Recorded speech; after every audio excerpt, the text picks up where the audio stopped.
last time I think we have studied grant का thing ना. Now we have to हो. move ahead. Now it is borrowing cost time. So IS 23 हाँ. borrowing cost. Now what is first of all borrowing cost? Uh, like borrowing cost in simpler terms is as good as the interest. ठीक है. Now, most of the time it is interest only. Now, what happens is, uh, for example, let's say कि you are making a building or you are trying to purchase a house. ठीक है.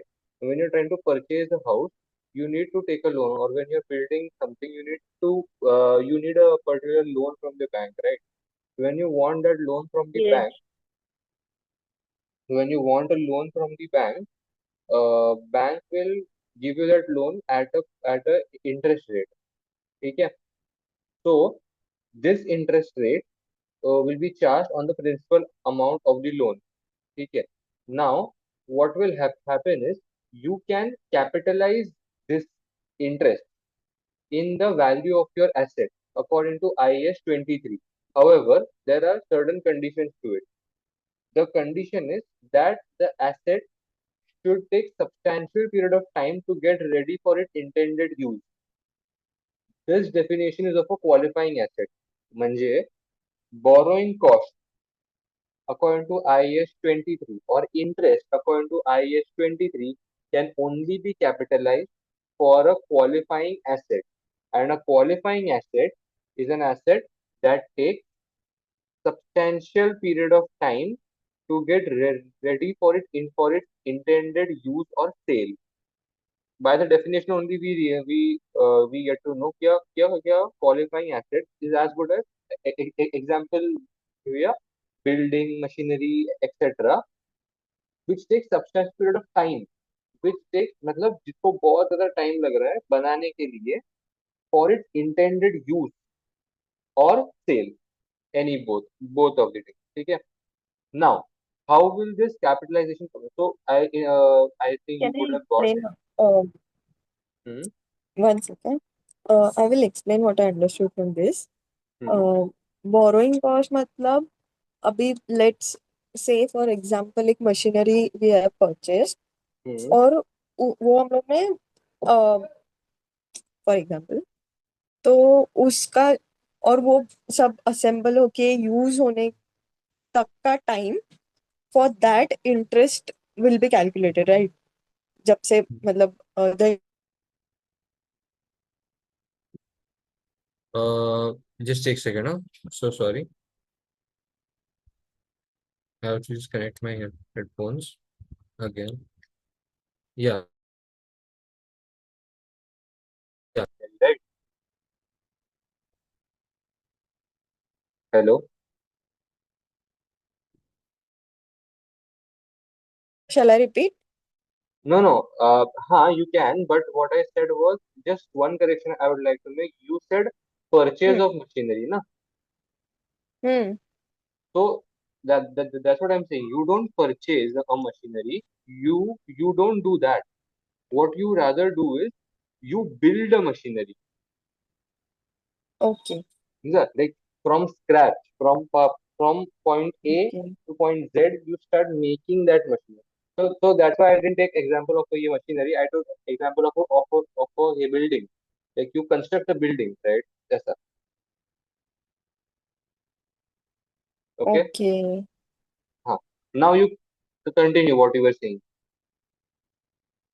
So I was saying कि the time from which they started constructing a building, for example, Hmm. okay, till the time uh, it has been fully completed. Hmm. तो ये Yeah. इसके बीच में का जो इसके बीच में जो मतलब उसका इंटरेस्ट कैलकुलेशन हुआ या फिर क्या बोल सकते हैं और इसको फाइनेंस कॉस्ट जो होगा Hmm. वो इसमें आएगा you are saying Right. When is your birthday? 11th April why. Okay. So 11th of April, 2025. Sorry, sorry. No, 2001. No, no, this time so sorry. Then. uh, 4. I'm just taking an example, okay? I'm not saying like ये ऐसा your birthday okay okay. है, ठीक है? On this date, you you started the construction of your building. Hmm Now you have to be this smart, ठीक है ना? Construct and actually, you know what? Let's start from scratch only. I'll teach you every single thing here. तुझे एक building construct ये हम्म करनी थी, ठीक है? But on 11th of hmm April 15, you went to a bank, you were like कि मेरे को एक ये चाहिए, मतलब बड़ा सा ऐसा लोन चाहिए 10 लाख लोन। रुपए का। नाउ मतलब ये 10 लाख में नहीं बनती building, but just stay with me. You want a loan. Still we can make या या we are making our own building. Fuck that. It. बन रही है भाई, ओके। 10 लाख में बन रही है, fine. So 11th of April 25 को लोन है 10 लाख रुपए का। You went to a bank, you like कि मेरे को लोन चाहिए, ठीक है? हम्म मॉम का birthday, second of Jan. Dad का birthday, anything after April. After April 18 July. Okay, 18th of July.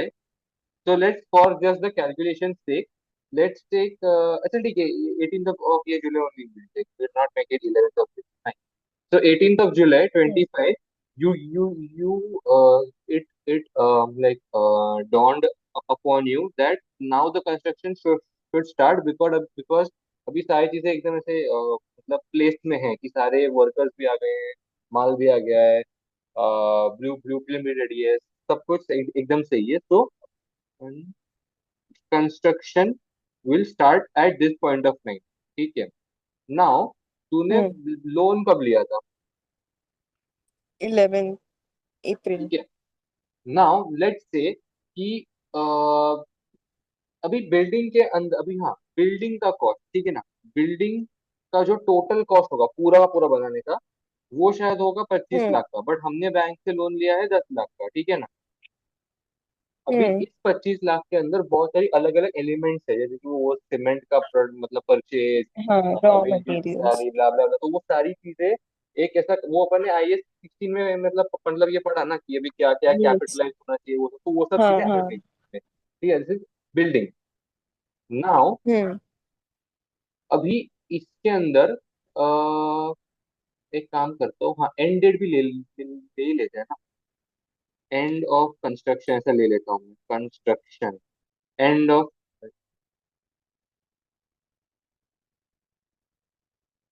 हाँ, end of construction, one more date. 10th October. 10th of, okay, October 27 ले लेता हूँ मैं, ठीक है?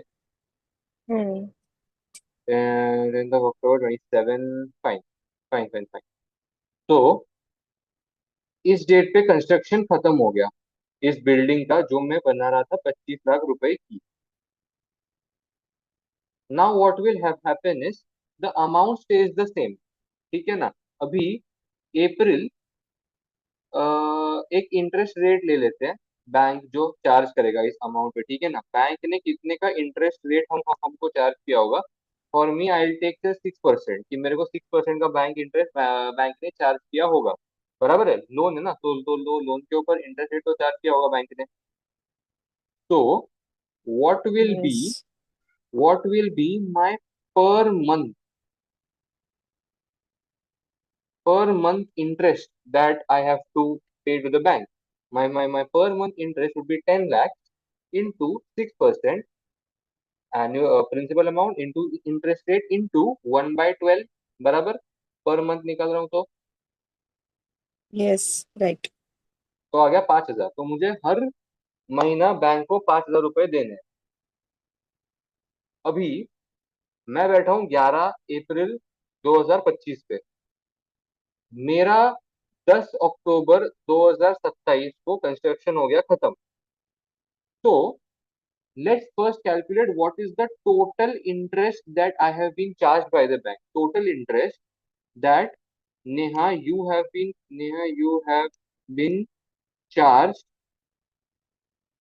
Charge by the bank is कितना? अप्रैल 11 अप्रैल 25 to 26 and to 27, तो 2 साल तो ऐसे ही हो गए। फिर अप्रैल से मई, मई से जुलाई, मई से जून, जून से जुलाई, जुलाई से अगस्त, अगस्त से सितंबर, सितंबर से अक्टूबर, 6 महीना। Hmm. Can you also calculate? Yes. बराबर सेम आया ना तेरे को भी? 12 hmm. 2025 to 26, 1 year, twenty hmm. Six to twenty seven और ऊपर के 6 महीने। राइट, ओके, तो 30। बराबर है। तो महीना 30 महीने, पर महीने का इंटरेस्ट बैठता है 5,000 का। तो द हाँ। Total interest that I have to pay to the bank will be 1,50,000। So the total amount that I would have Yes. to pay bank at a given point of time in my life would have to be 11,50,000। अभी जो 10 अक्टूबर 27 को क्या हुआ है, बस construction and हुआ है। मैंने लोन पे ऑफ नहीं किया। लोन शायद मैं आगे भी लेके जा सकता हूँ। समझा तेरे को? लाइक लोन आई कैन हाँ। Carry out through out my life, may be, so not life but like throughout like 5 years of my life, ऐसा। बट हाँ। आइडियली जो लोन हम बिल्डिंग कंस्ट्रक्ट करने के लिए लेते हैं, वो बिल्डिंग खत्म, कंस्ट्रक्शन खत्म होने के बाद हमको पे ऑफ करना चाहिए। ठीक है। हाँ। Now the question arises as we said before, कि क्या ये आई एस 2023 के अंदर हम पूरे के पूरे कॉस्ट को कैपिटलाइज कर सकते हैं कि नहीं है? द आंसर इज नहीं। Why? Because according to I S 23, borrowing cost must be capitalized as part of the cost of an asset if the asset is a qualifying asset, one which necessarily takes substantial period of time ready for its intended use. मतलब from the point of time when you started the construction to the point of time when you ended the construction, or the asset was ready for its intended use or sale। अभी अभी मैं and of construction date को ही मैं like cell date मान रहा हूँ, कि मतलब इसी डेट पे लाइक बुक फ्लैट वो फ्लैट बुकिंग स्टार्ट हो जाएगी लोगों के तरफ से, ऐसा मैं सोच रहा हूँ। बिकॉज स्टार्ट हो जाती है मतलब usually, like when buildings are sold, they are sold like wing A, wing B, wing C. तो विंग सी का काम चल रहा होता है, और विंग ए बी के फ्लैट्स मतलब उस टाइम तक ये भी मतलब सेल होना स्टार्ट हो चुके होते हैं, ऐसा होता है। तो इसलिए I am considering end of construction date as my flat booking date, कि इंटेंडेड यूज और सेल के लिए चालू हो गया है, ऐसा। तो that's not the point, that completely ये डिफरेंट थिंग। पॉइंट इज कि मेरे को पूरे के पूरे 30 मंथ्स का मैं कैपिटलाइजेशन नहीं ले सकता मेरे इस बिल्डिंग में। मैं इसको पूरा का पूरा नहीं ले सकता। मुझे इसका पार्ट करना पड़ेगा। वो पार्ट क्या होगा, किसी, जब मैंने लोन लिया था और जब तक मेरा कंस्ट्रक्शन चालू नहीं था, this money I can not capitalize, this money I have to show it as my P&L account debit. मेरा ये इंटरेस्ट है ओके। जो मेरे को पे करना पड़ रहा है। बाकी का जो इंटरेस्ट मेरे को चार्ज हो रहा था, वो मैं P&L में नहीं दिखाऊंगा, वो मैं मेरे एसेट के वो कैपिटलाइजेशन में दिखा सकता हूँ, दैट इज फाइन। लेकिन 11 अप्रैल 25 से लेके 18 जुलाई 25 तक का जो 3-4 महीने का, अप्रैल में, मई से जून, जुलाई, हाँ, तो 3 महीने का जो पीरियड है, that I have to show it as P&L debit, because that is my expense which is illegal to be capitalized in the value of the building। ठीक है? यहां तक समझा? ओके। कुछ क्वेरीज? Yes yes, perfect. नहीं नहीं नहीं, okay. मतलब वो PNL डेबिट हो जाएगा जो कंस्ट्रक्शन 18 जुलाई से 10 अक्टूबर तक का है, that we will capitalize under borrowing cost IS 23। Hmm. Now see, I don't know whether you guys have this thing और not, but in SBR we surely have it. मुझे लगता है FR में भी होगा ये चीज, शायद बाद में कभी तो आएगा, कि बेसिकली क्या हो जाता है ना, कुछ पीरियड के लिए है ना, कंस्ट्रक्शन कई बार बंद हो जाता है। लाइक लाइक फॉर एग्जांपल, जब हम लोग एक हमारा फ्लैट ले रहे थे, तो उस टाइम पे क्या हो गया था कि there was some problem with the builder. तो कि बिल्डर शायद बैंकरप्ट हो गया था, या वो समथिंग, या सम एक्विजिशन वाज ये taking place, so the workers had stopped working for a period of time, ऐसा। तो उस टाइम के लिए जब कंस्ट्रक्शन थोड़ी देर के लिए बंद हो जाता है ना, that period also you can not capitalize. Like for example, my birthday 21st of March 26, ठीक है, टू से योर बर्थडे क्या नहीं, थोड़ा थोड़ा वो ज्यादा ज्यादा है ना वो नजदीक। Okay, I take some random date, 21st of June 26, April, मार्च से लेके अप्रैल, अप्रैल से लेके मई से लेके जून, तो 3 महीने, ठीक है। तो फॉर दीज 3 months, लेट से there was a economic down turn in the country, economic downturn, या तो बोल ले कि और यू कैन से कि वर्कर्स का स्ट्राइक, या वो लेबर का स्ट्राइक भी होता है ना कि पीपल डोंट वर्क, या फिर कोई और एग्जांपल तू ये दे सकती है कि ऐसा, for building the with. Okay, bank रप्सी।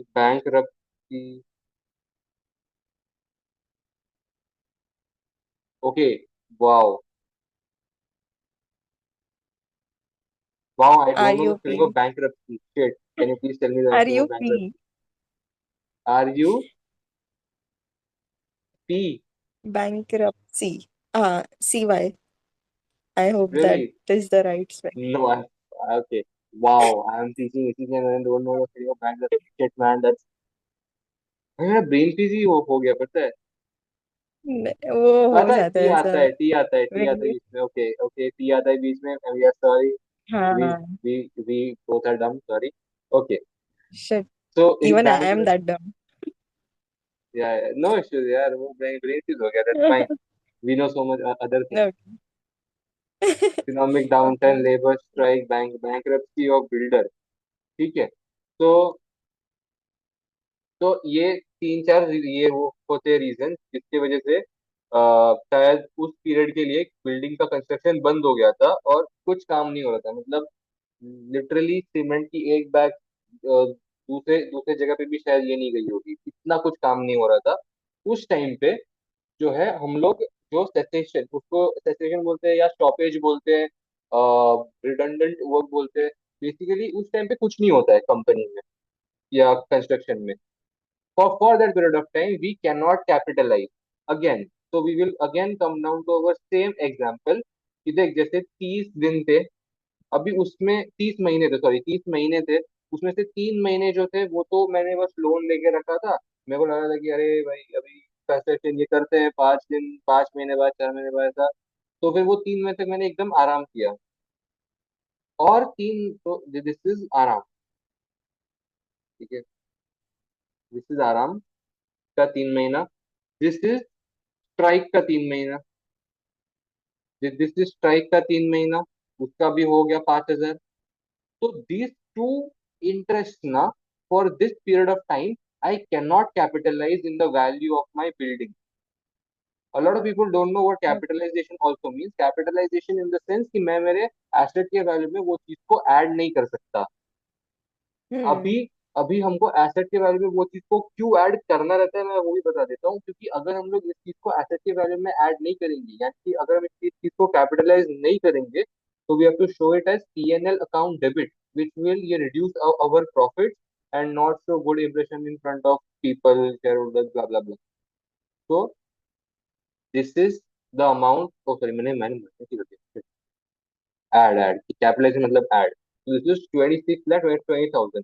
अभी कैपिटलाइजेशन का एक और फायदा रहता है कि जो कंपनी है वो एसेट रिच दिखती है, कि कंपनी के पास बहुत ही हैवी एसेट्स है, मस्त होगी। तो इन्वेस्टर्स जो होते हैं वो इन्वेस्ट करते हैं कि अरे इस कंपनी के पास एसेट्स है, तो अगर ये कंपनी बंद भी हो गई, लिक्विडेट भी हो गई, तो भी इसके एसेट्स बेच के बहुत सारे पैसे मिल सकते हैं, ऐसा। तो that's how they think, but that's not the point here. The point is कि जब ये 3 महीने के लिए बंद हो जाता है पीरियड, उस पीरियड को हम लोग कैपिटलाइज नहीं करते, ठीक है। Okay, got it. कोई कोई भी क्वेरी? नहीं नहीं। Okay, Go on. Let's try this one then, DYU Context 86 में ट्राई करें। है। Sorry sorry. Cessation of capitalization करके है, देख लीजिए। हाँ, capitalization of borrowing cost construction is will cease when either suspended. substantially all the activities necessary to prepare the qualifying asset for its intended use or sale are complete, or construction is suspended। यहाँ ये देख, example due to industrial ये dispute। तो the हाँ first point I, ये मैंने point cover किया था। ये पॉइंट ये है कि बेसिकली कंस्ट्रक्शन खत्म हो चुका है, समझा? लाइक ये वाला पॉइंट कि हो हाँ। गया, बंद हो गया, तो कंस्ट्रक्शन खत्म हो गया, इंटेंडेड टाइम आ गया यूज का, सेल का, ऐसा। This was the first point. Second point तो we covered. Would like to try DYU 6।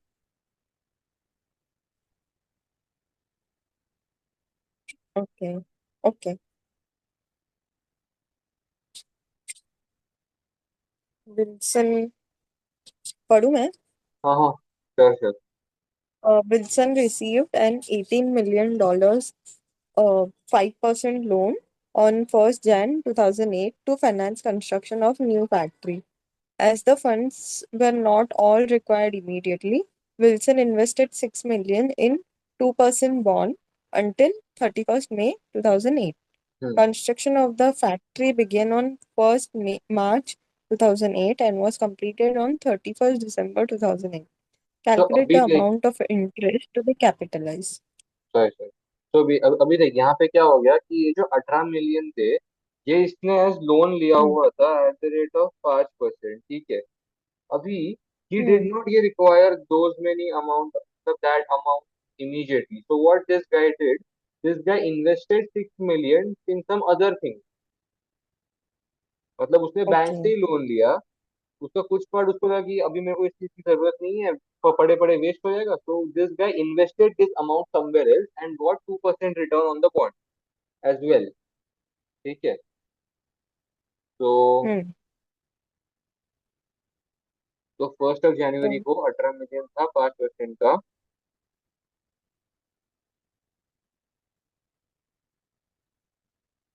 hmm. तो इसका सिर्फ हम लोग 1st Jan से, नहीं सॉरी, 1st March से 31st December तक का ही कैलकुलेट करेंगे ना?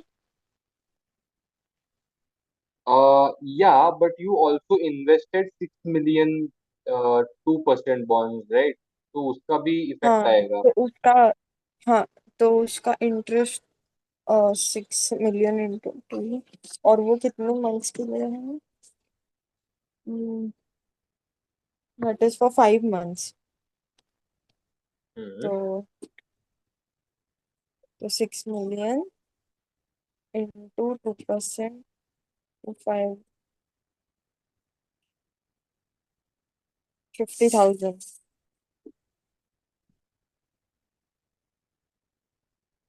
50,000, वेट 50,000। हियर। हाँ। PYU कौन सा है वो number?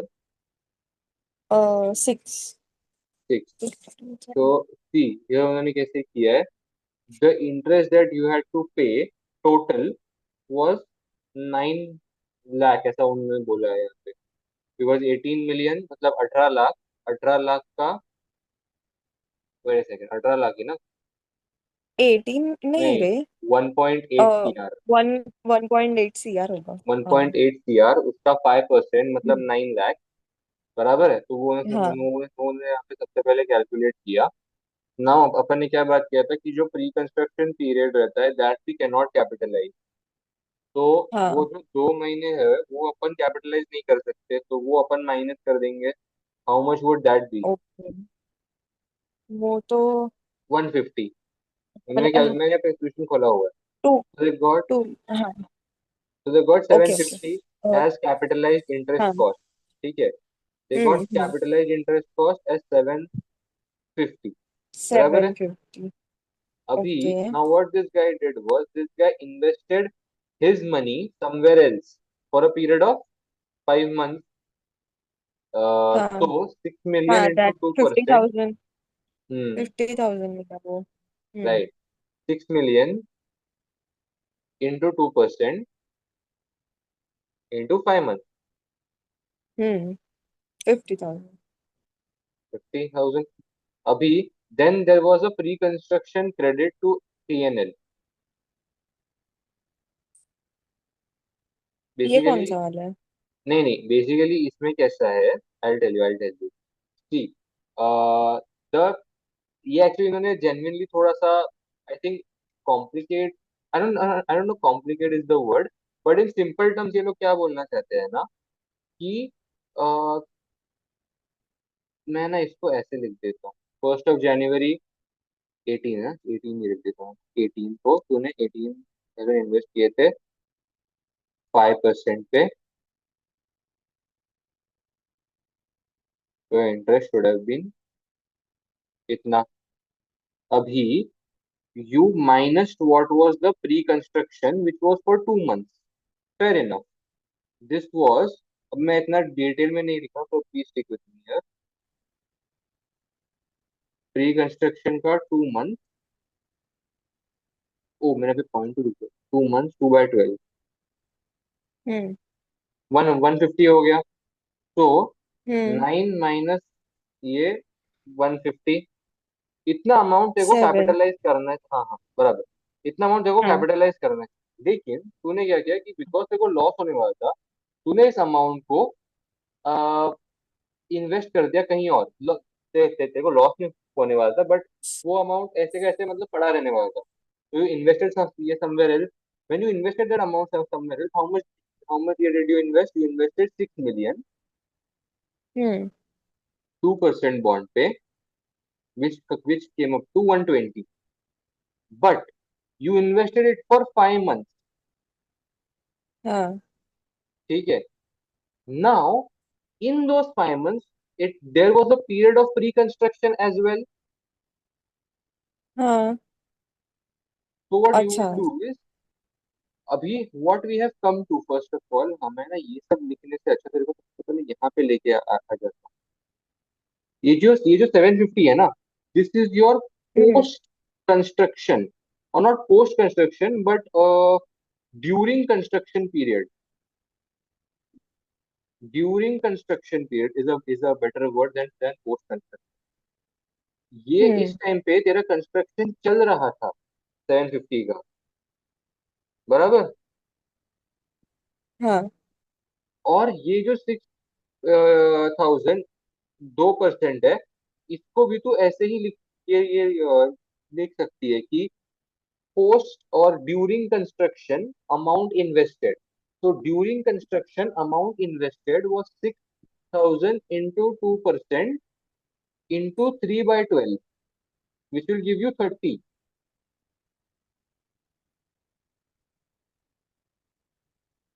What is the total interest that you have to pay for the year? 900. How much of that amount had you invested for the period of time? It was 50. Total it was you 50. Have combined it. Yeah, I have combine combined कर it. लिया I have तुमने। combined it. अभी ये अब मैं तेरे को यहाँ पे टोटल बता रहा हूँ कि टोटली हम्म। टोटली टोटली तेरे को 900 का इंटरेस्ट पे करना है। हाँ। उसमें का 6,000 इंटू 0.02, मतलब 2%, into 2% is the interest, into 5/12 is the period. तो टोटली तेरे को इंटरेस्ट पे कितना करना है अभी, नेट अगर तू देखे नेट की, मैंने हम्म। कि तेरे फाइनेंशियल स्टेटमेंट्स में 900 का आउटपुट इंटरेस्ट दिखेगा, 50 का इनपुट इंटरेस्ट दिखेगा, तो जो नेट इफेक्ट आएगा वो 850 का आएगा। फिर मैं बात कर रहा हूँ तेरे साथ कैपिटलाइजेशन की। जब मैं तेरा हम्म। कैपिटलाइजेशन की बात कर रहा हूँ ना, मैं at that point of time you can only capitalize 950 interest, sorry 750, my bad 750, you can capitalize 750 interest, लेकिन you had invested some amount during that period which was हाँ। 6,000, 2% इंटरेस्ट रेट पे 3/12 which is 720, so you can only capitalize 720। ये total हम्म। 900 के अंदर 750 है, 50 के अंदर 30 है, हाँ। and amounts that you cannot capitalize you have to show them as P&L debit। तो P&L debit में इफेक्ट क्या जाएगा, 900 माइनस 750, 150, और P&L क्रेडिट इम्पैक्ट क्या जाएगा, 50 minus 20, sorry 50 minus 30 which is 20, interest भरना है, इंटरेस्ट मिला है, समझा? हम्म। इतना तेरे को इंटरेस्ट अभी भरना है 900 का टोटल। उसमें से तेरे को इंटरेस्ट, तूने जब इन्वेस्ट किया था तेरे को मिला 50 है, तो यू गॉट 850। कैपिटलाइजेशन में उसके अंदर कुछ अमाउंट है जो कैपिटलाइज हो गई है, दैट वी हैव रिमूव। कुछ अमाउंट पीएनएल डेबिट होंगी, कुछ अमाउंट पीएनएल क्रेडिट होंगी। Now why did I net of and से 130 इन द बिगिनिंग? बिकॉज अपने को हॉरिजॉन्टल बैलेंस शीट बनानी है। नहीं, क्या उसको क्या बोलते हैं, वर्टिकल बोलते हैं ना, हाँ वर्टिकल, सॉरी। अपने को वर्टिकल बैलेंस शीट बनानी है। तो जब हाँ। वर्टिकल बैलेंस शीट बनानी होती है, we have to give net impact on the interest income and show a note, और शो हाँ नोट या फिर वर्किंग नोट। उस नोट्स में अपन ऐसा लिखेंगे 50 -20 विच इज 130, जो तेरे पीएनएल डेबिट में जाए, ऐसा। इसलिए मैंने स्टार्टिंग में 130 बोला। Got it? Yes. A 100%. Please, हाँ sir, if you have some doubt, let's get doubt sir, please विचारा सर, डोंट से कि अरे and we are recording and so you cannot ask over ऐसा नहीं नहीं नहीं नहीं, नहीं। I got it when you solved it for the first time. Great. This is reverse calculation of the same. If an entity had 10 million 6% loan and 2 million 8% loan, what is the weighted average cost of borrowing? So in order to find out the Average. weighted average cost of borrowing, you just take the average. देख, 10 million Average. का 6%, 12 million उसका 8%, divide by 12 million Hmm. To get the interest. Total. Fine. हाँ अब आ रहा है perfectly. Perfect. IAS 40 अब करते हैं। Yes. Mm-hmm.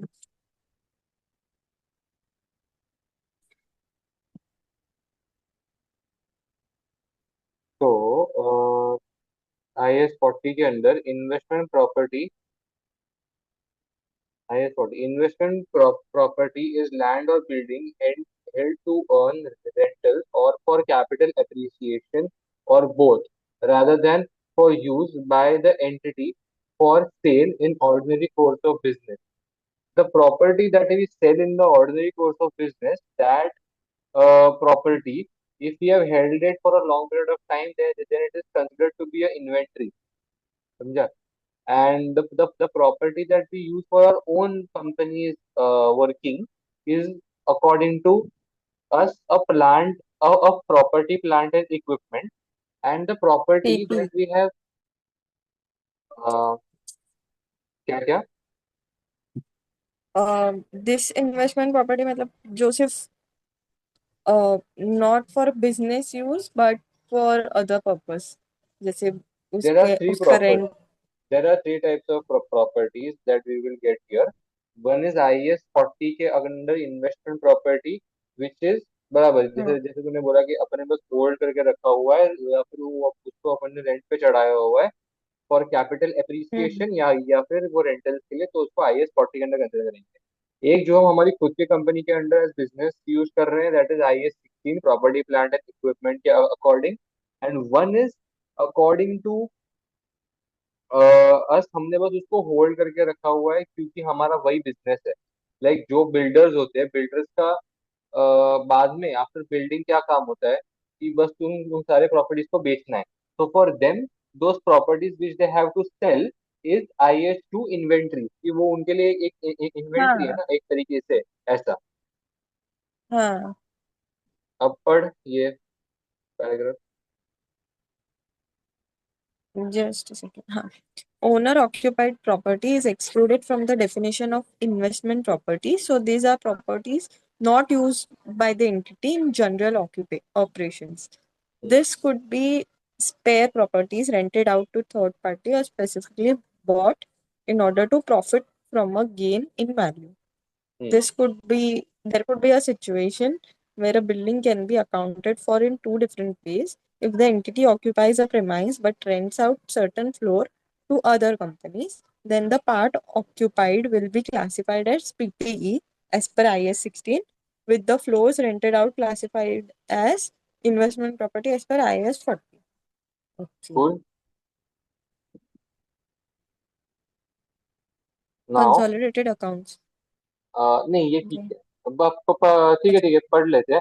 if an entity owns a हाँ. building that is rented by a subsidiary of the entity, then the building will be classed as an investment property in the individual entity financial statement, but will be classified as property, plant, and equipment by 16 in consolidated financial statement. This is because the asset will be used by the group, so must be accounted for in accordance with IAS 16. So I don't think you are familiar with this part of the portion. So I'll tell you what happens actually. अभी तक तूने consolidation किया नहीं है, so you might not know what this suddenly is, right? Hmm. But you know what consolidated companies are, Yes, or yes, they yes. how they look like. You know that, right? So Yes, yes. basically क्या होता है in consolidated statements, तो let's say तेरी एक company और मेरी एक company है, fine. So according to you, or not according to you, you have rented me a property. मैं तेरा Hmm. पेरेंट हूँ और तू मेरी सब्सिडरी है. तूने मेरे को एक प्रॉपर्टी रेंट आउट की हुई है. तो in your individual Hmm. Financial statement you will show कि भाई देखो ये मेरी इन्वेस्टमेंट प्रॉपर्टी है. क्यों क्यों क्योंकि ये एक रेंट पे है, जिसका साहिल मेरे को पैसे देता है हर महीने, बराबर. Hmm. लेकिन जब हम कंसोलिडेटेड फाइनेंशियल करते हैं, हम लोग क्या करते हैं, we add your financial figures with my financial figures. So when we do that, बराबर. your company and my company are shown as one company. So in such Hmm. scenarios, in such scenarios, when your company and my company are shown as only one company, uh, अगर कोई company अपने खुद के काम के लिए एक property use कर रही है, तो वो IAS 16 ही हो गई ना, बराबर. हाँ. So this Okay. is all they are trying to say here. Key, if an entity owns a building that is rented by a subsidiary of this entity, then the building will be classed as an investment property in the individual entity's financial statement, but will be classed as property, plant, and equipment as per IAS 16 in the consolidated financial statement. This is because the asset will be used by the group, so must be accounted for in accordance with IAS 16. ठीक है? When you Hmm. read it, does it make sense to you now?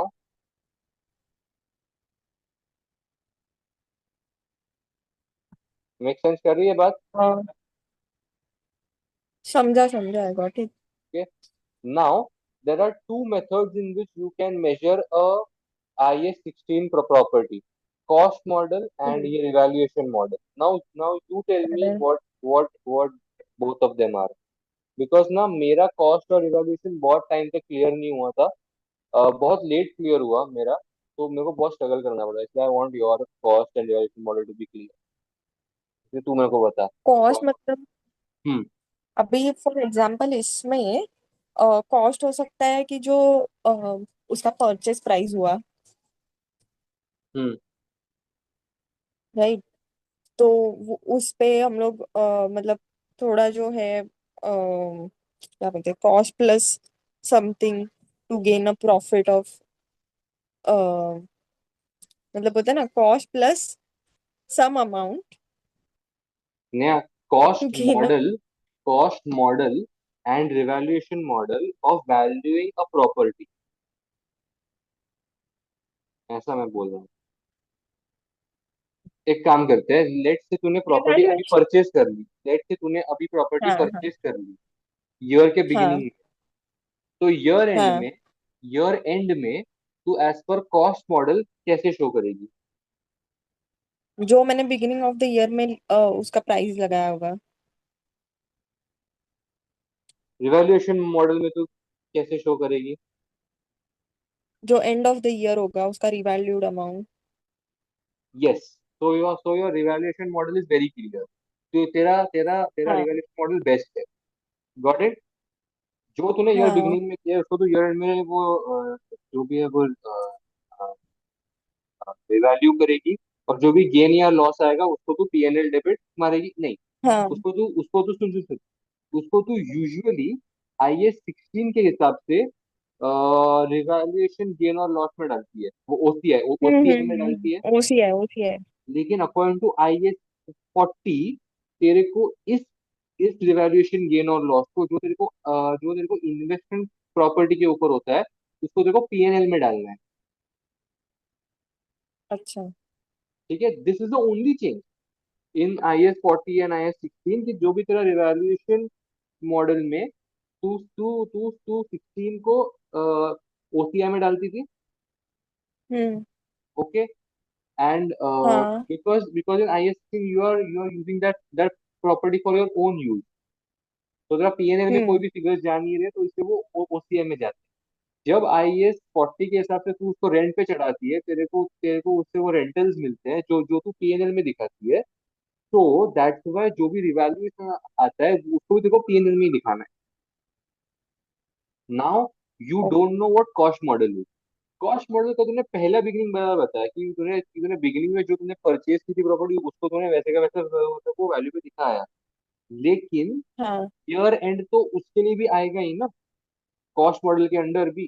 तो year and में जो भी depreciation charge होता है ना, वो तेरे को उस वैल्यू हाँ, प्रॉपर्टी पे कॉस्टलेस चार्ज डेप्रिसिएशन। करना। एग्जैक्टली, एंड उसका हाँ। जो फिर वो हाँ। होगा, वो रिड्यूस्ड वैल्यू होगा, वो तेरा हाँ। आएगा under cost model. This is the difference between cost model and ये रिवैल्यूएशन मॉडल।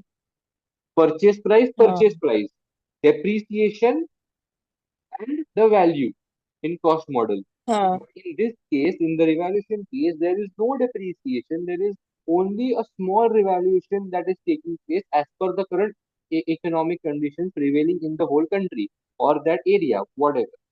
ऐसा हम्म।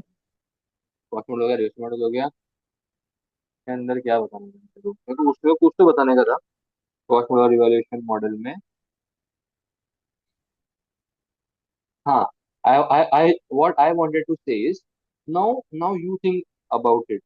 प्रॉपर्टी के रेट हमेशा बढ़ते ही रहते हैं, हाँ। बराबर है? ये बात हम सबको पता है।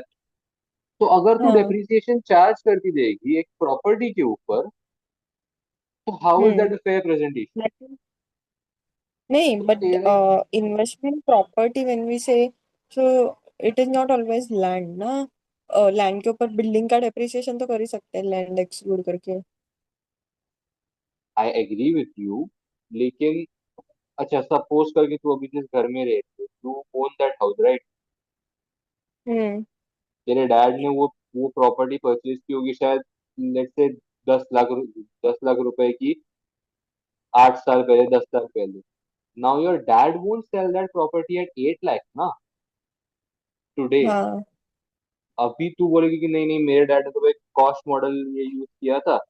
या सपोज कि तेरे डैड ने कोई और प्रॉपर्टी ले ली, इन्वेस्टमेंट प्रॉपर्टी, जो उसने रेंट पे चढ़ाई हुई होगी, जो उसने 10 लाख की ली है। अब तेरे डैड 8 लाख में नहीं बेचेंगे ना कि भाई मैंने तो कॉस्ट मॉडल किया था यूज, अब मैं 8 लाख में ही बेचूंगा। No, obviously he will sell it at a higher price. He will sell at a price. Hmm. He will sell at a inflated price.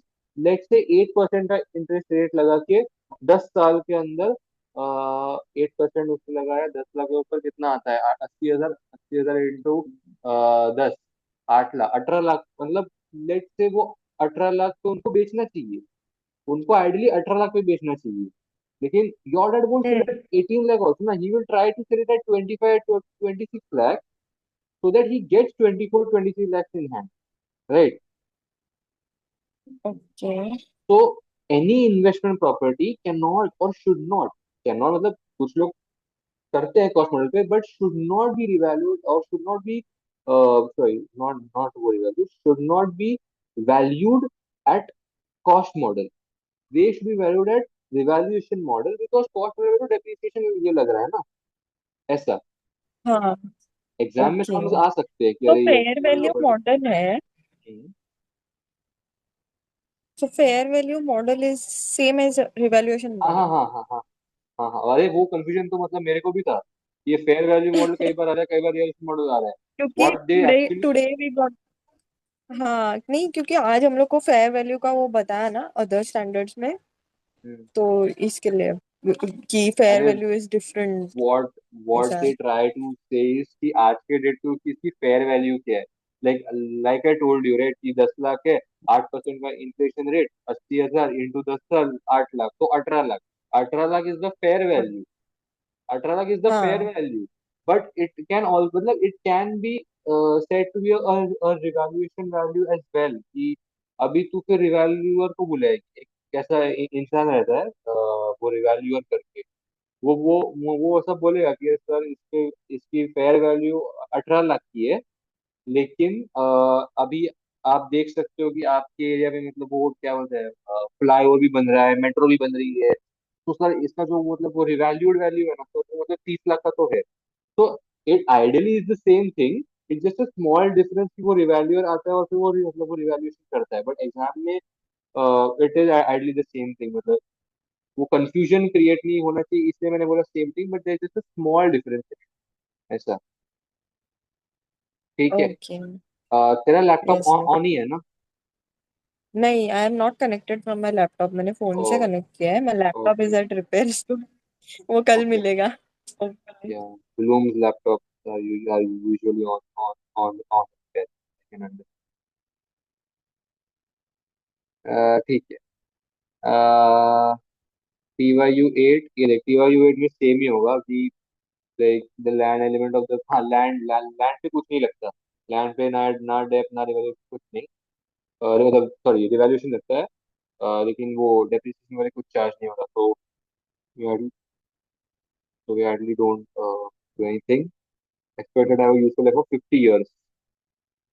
So we can see that the property purchase value was 1 million, उसमें से क्या था, land element was 4 lakh, तो कितना होता है फिर, 10 लाख में से 4 लाख गया, 6 लाख, तो 6 लाख के ऊपर 50 साल का depreciation which will make it to 3,000,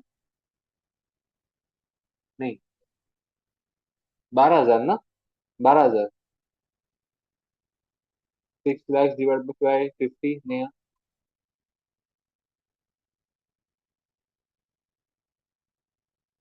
okay, नया, न्यू, फाइन, ठीक है, कोई कोई बात नहीं। तो अरे ये आई एम ऑन होता है म्यूट, सॉरी। हाँ वही, वही मैं बोल रहा मैं था। म्यूट पे रख के बोल रही थी 12,000 इज द डेप्रिसिएशन। राइट, तो अभी जैसे सेड कि अगर 1 जनवरी 11 को परचेज किया था, तो 31 दिसंबर 11 को क्या वैल्यू होगा कॉस्ट मॉडल के according, just just check the answer, उन्होंने 12,000 माइनस किया होगा शायद 6 लाख में से, हाँ, right? And then comes the fair सही। value model. What happens at fair value model is, at for 31st of December 11, the local property indices suggest that fair value of the property has risen to 1.1 million. तो वो तो दिया हुआ Uh, है। हाँ दिया हुआ है, बट लैंड और बिल्डिंग के अंदर शायद वो स्प्लिट देना होगा, तो शायद 4,40,000 और 6,60,000 ऐसा स्प्लिट होगा मे बी, चेक कर ले एक बार। हम्म, एक मिनट, अब पीछे क्या दिया है।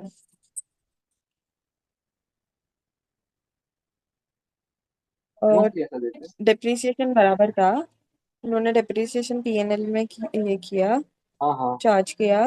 देन देन उन्होंने ये प्रॉपर्टी का कैरिंग अमाउंट जो है पूरा दस हम्म, लाख पे डिप्रिसिएशन माइनस किया, तो मतलब उसमें लैंड का इंक्लूड करके सिर्फ 12,000। Okay, fair enough. 988 we दिखाया। should ideally show fair value land model. and property separately, हाँ, but अलग okay. अलग। हाँ, बताना चाहिए था बट 20 साथ में बता दिया। फेयर वैल्यू में 1.1 मिलियन का ही बताया, जैसा हम लोग बोल रहे थे। बट स्प्लिट दिया होगा ना, फोर पॉइंट लेकिन उन लोग फोर एंड बोले सिक्स कि point six there will B. नहीं नहीं नहीं, अलग नहीं, कुछ नहीं बताया। Okay fine. नहीं, साथ जो सेम ही है। ये 1 लाख है ना एक्स्ट्रा जो अभी रिवैल्यूएशन से आया है, दैट 1 लाख विल हाँ बी हाँ शोन इन पीएनएल क्रेडिट, वो देख ले हाँ एक बार, हाँ बराबर। हाँ, पीएनएल वो क्रेडिट में क्या दिया है होता है? उन्होंने। There will be a gain of 0.1 million representing the fair value adjustment, no depreciation charge. Just read this fair value model का पार्ट। हाँ। Under the fair value model, the asset is revalued to fair value at the end of year. The gain or loss should is shown directly in profit and loss statement, not other comprehensive income. OCI में नहीं आएगा ये। No depreciation is charged on the asset, बराबर। ये तो revaluation जैसा है। अच्छा। बस वो अभी, ओसीआई में नहीं जाएगा, पीएनएल में जाएगा। हाँ, now this is the trickiest part of all. ये चीज मेरे को एसबीआई के टाइम पे थोड़ी सी मुश्किल लगी थी, जो मेरे को नहीं मतलब समझ में आई थी, वो ये था कि कई बार क्या हो जाता है ना, एसेट हमारा पहले इन्वेस्टमेंट प्रॉपर्टी रहता है, उसके बाद आफ्टर बिट ऑफ टाइम हमको लगता है कि I want to create my second office और I want to open my second office there. तो हम लोग अपने टेनेंट को भगा देते हैं एंड हम वहां पे ही अपना सेकंड ऑफिस खोल लेते हैं। तो इस प्रोसेस में क्या हो गया, हम्म। इस प्रोसेस में ये हो गया कि हमारा IAS 40 के अंडर जो प्रॉपर्टी था, वो अभी IAS 16 पे आएगा। या बराबर, तो वो अभी IAS 16 पे आएगा। या कई बार क्या हो जाता है, मतलब this is the switch that takes place. IAS 40 से IAS 16 आ जाता है, या फिर IAS 16 से IAS 40 आ जाता है, एनी विच वेज। एग्जाम में हमारे टाइम पे हमको IAS 2 भी आ गया था। या यहाँ पे दो ही चीजें दी गई है, IAS 16 से 40 और 40 से 16। आई थिंक हमारे टाइम पे IAS 2 से 16, 2 से 40 भी आया, तो थोड़ा घंटा लगा। बट एनीवेज, ये है, अ, ये, if an asset is transferred from property, plant and equipment to investment property and a fair value model for investment property is used, then C, the asset must first be revalued as per IAS 16, creating a revaluation surplus in equity. तो revaluation surplus in equity क्यों बोला है, कि जब भी revaluation होता है ना, तो अपने को डबल इफेक्ट देना रहता है। एक अपना जाता है OCI में, हाँ दूसरा अपना आता है रिवर्स करके आगे, and then transferred into investment property at fair value. हाँ। ठीक है। If and cost model trading is, का रहता है। if cost model is used for investment properties, the asset is transferred to investment properties at current carrying amount and continues to be depreciated. ठीक है। तो ज्यादा कुछ नहीं होता, ओके। IAS 16 से अपन IAS 40 पे आते हैं और डेप्रिसिएशन चार्ज करते रहते हैं, और कुछ नहीं उसपे। अभी, if an asset is transferred from investment property to PNL, तो क्या होगा, तो क्या उल्टा। स्प्लिट आएगा। तो दे हैव सेड, हाँ बराबर उल्टा। तो revalue the property first as पर IAS 40। तो सबसे पहले प्रॉपर्टी देने से पहले, स्विच मारने से पहले एक बार रिवैल्यूएशन कर लो एज पर IAS 40। ऊपर भी सेम ही हुआ ना, asset must be first revalue to IAS 16। तो ट्रांसफर करने से पहले स्विच मार दो, and then transfer to property plant and equipment at fair value, and वही, एंड देन अगेन रिवैल्यूएशन होता रहेगा, होता रहेगा, होता रहेगा। जब अपन लास्ट टाइम स्विच मारते हैं ना, लास्ट टाइम, तो अपने को लास्ट टाइम जो स्विच मार रहे होते हैं, तो उसका लास्ट वाले IAS का ही इम्पैक्ट, ये मतलब वो देना रहता है। इन, आई विल सिंप्लीफाइड फर्दर, कि अपन ने पहले उसको IAS 16 में रखा था, अभी अपन ने उसको IAS 40 में डालेंगे अंडर रिवैल्यूएशन मॉडल। जब भी हम लोग लास्ट टाइम स्विच कर रहे होंगे, तो अपन ये लास्ट स्विच का जो गेन हुआ है, उसको अपन OCI में डालेंगे, क्योंकि IAS 16 OCI में डालने को बोलता है। इट्स एज गुड एज आखिरी, वो तेरी आखिरी इच्छा जो रहती है ना, वैसा कि अ, जब अपन IAS 40 से IAS 16 में जब जाएंगे, तो IAS 40 की लास्ट लास्ट ये इच्छा हम पूरी करेंगे, कि जो गेन या लॉस रहेगा वो अपन PNL में डालेंगे, क्योंकि उसके बाद फ्यूचर ईयर्स में अपने को वो रिवॉल्यूशन गेन को OCI में डालना ही है, ऐसा। कॉस्ट मॉडल भी ठीक है ना, ये समझा कि नहीं, थोड़ा और बताऊं मैं। You are again on mute if you are saying any. अरे, आई वाज सेइंग कि अभी अगर इसमें जो अ, हम लोग जब भी 16 से 40 में जा कन्वर्ट करते हैं, हम्म। तभी वो टाइम का जो भी ये होगा, सरप्लस होगा, वो हम लोग इधर ऐड कर देंगे। IAS 40 में जब हम लोग कन्वर्ट करेंगे तो उसके अमाउंट में। रिवैल्यूएशन में ऐड ही होता है ना वैल्यू, तो प्रॉपर्टी के वैल्यू में। हाँ, लेकिन जब भी हम लोग उसको 16 से 40 में कन्वर्ट करेंगे, तो वो तो अपना अभी पीपी में ना होके अभी वो इन्वेस्टमेंट प्रॉपर्टी बना, राइट? तो हाँ, इन्वेस्टमेंट प्रॉपर्टी के हिसाब से जो भी उसका सरप्लस रहता है, वो हम लोग पीएनएल करते हैं, हाँ, पीएनएल में डालते हैं। तो तो मैं जब वही बोल रहा था। 16, हम्म। बोल बोल। हाँ तो मैं पूछ रही हूँ जब भी हम लोग कन्वर्ट करते हैं और वो टाइम पे अगर कुछ सरप्लस हुआ तो फिर वो कहाँ जाएगा फिर? हम्म, तो एज आई वाज सेइंग कि जो लास्ट राइट्स होते हैं, अभी देख, ऐसा सपोज कर ले कि 16 और 40 जो थे, now you were committed to 16, now हाँ। You now you switch to IS 40, so now as you are committed to hmm 16, for his last wish, as his last wish, कि बस उसको हम्म बुरा ना लगे इसलिए तूने उसकी लास्ट विश के लिए, जब तू उसको रिवैल्यू करेगी, और ये जो रिवैल्यू कभी भी कर हम्म सकती है, तूने अगर ईयर के बीच में भी तो कर सकती है। ईयर के बीच में तेरे को लगा कि IS 16 से अगर तेरे को 40 में स्विच मारा, तो ईयर के बीच में for IS 16 last wish you will show that revaluation surplus according to IS 16। क्या बोलता था? IS 16 बोल रहा कि तुम लोग मेरे रिवैल्यूएशन सरप्लस को OCI में ही डालोगे। So for his last wish, you will put it in OCI, and its impact will go in revaluation surplus, which is in the equity. हाँ। जब तुम अच्छा। लोग IS 40 से 16 में स्विच मारते हो, you are committed to IS 40। तो for IS 40 is hmm last wish, तू बोलती है कि मैं for IS 40 as is last wish, मैं उसको उसके हिसाब से जो वो ट्रीटमेंट बोलता था रिवॉल्यूशन सरप्लस के लिए, मैं मतलब वो करूंगी। एंड IS 40 की लास्ट विश क्या थी? कि मेरे को PNL में जाना है, मेरे को मेरे रिवैल्यूएशन को सिर्फ PNL में जाना है, तो वो स्विच मारने से पहले का जो रिवैल्यूएशन है वो मैं PNL में डाल दूंगा। उसके बाद जितने भी ओके नाउ। रिवॉल्यूशन होने थे मेरे को उनके हिसाब से डालना। हाँ। And now what? अच्छा। नाउ उसके व्हाट? बाद का जो भी, नहीं मतलब वो लास्ट स्विच करने के बाद उसके बाद का जो भी होगा दैट विल गो इन ये पीएनएल। बराबर।